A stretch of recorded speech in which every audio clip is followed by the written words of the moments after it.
Now, I think you've all been waiting long enough, but in the honoured tradition, I'm going to ask my beautiful assistant to hand me the envelope for the announcement. It's called teamwork.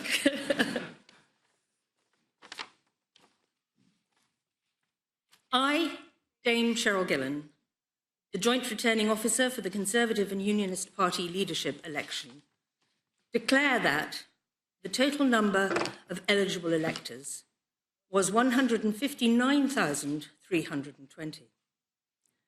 The turnout in the election was 87.4%. The total number of ballot papers rejected was 509. And the total number of votes given to each candidate was as follows. Jeremy Hunt, 46,656. Boris Johnson, 92,153. And therefore I give notice that Boris Johnson is elected as the leader of the Conservative and Unionist Party.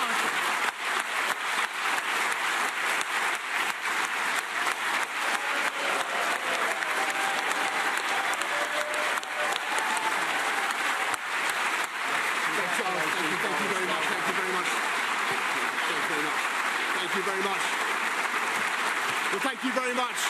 Good morning, everybody. Thank you. Thank you, everybody.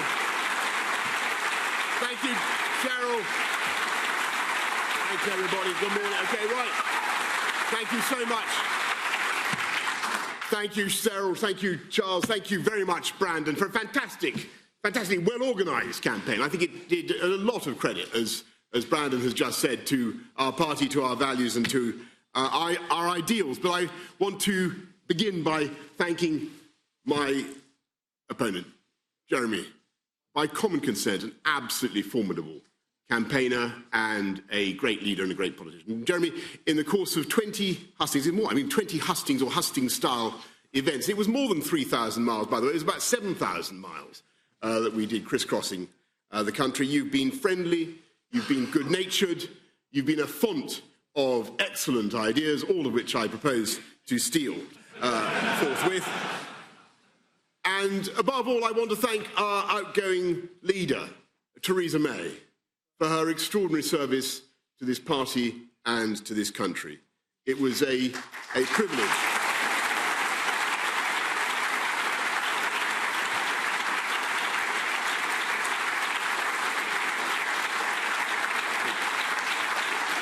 It was a privilege to serve in her cabinet and to see the passion and determination that she brought to the many causes that are her legacy, from equal pay for men and women to tackling the problems of mental health and racial discrimination in the criminal justice system. Thank you, Theresa. Thank you. And I want to thank all of you here today, and obviously everybody in the Conservative Party, for your hard work, for your campaigning, for your public spirit, and obviously for the extraordinary honour and privilege that you have just conferred on me. And I know that there will be people around the place who will question the wisdom of your decision. And there may even be some people here who still wonder quite what they have done. And I would just point out to you that, of course, no one party, no one person has a monopoly of wisdom. But if you look at the history of the last 200 years of this party's existence, you will see that it is we Conservatives who have had the best insights, I think, into human nature, and in the best insights into how to manage the jostling sets of instincts in the human heart.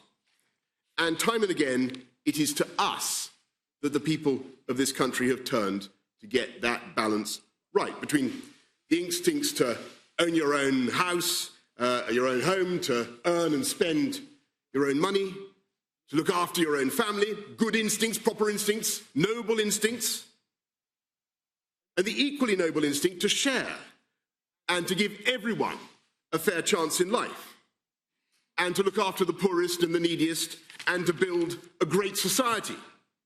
And on the whole, in the last 200 years, it is we Conservatives who have understood best how to encourage those instincts to work together in harmony to promote the good of the whole country.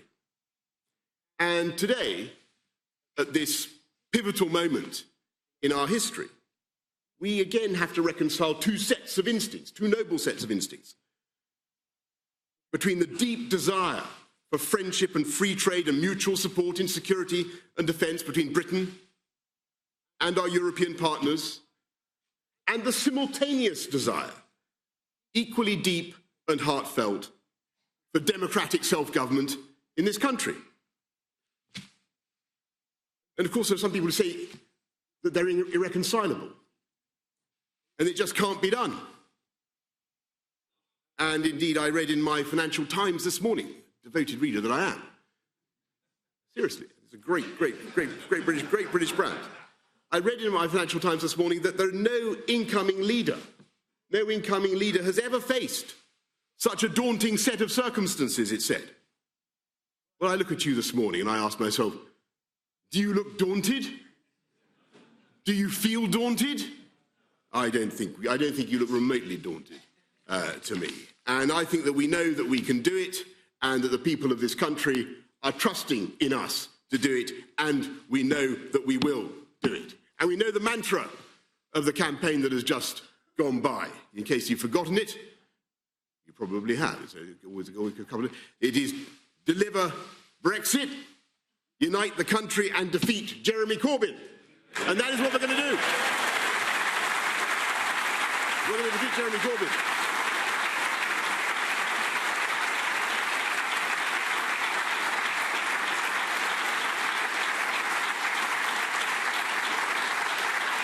And I know some waggles already pointed out that deliver, unite and defeat was not the perfect acronym for an election campaign, since unfortunately it spells dud.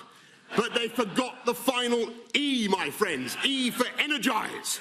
And I say to all the doubters, dude, we are going to energise the country. We're going to get Brexit done on October the 31st. We're going to take advantage of all the opportunities that it will bring in a new spirit of can-do.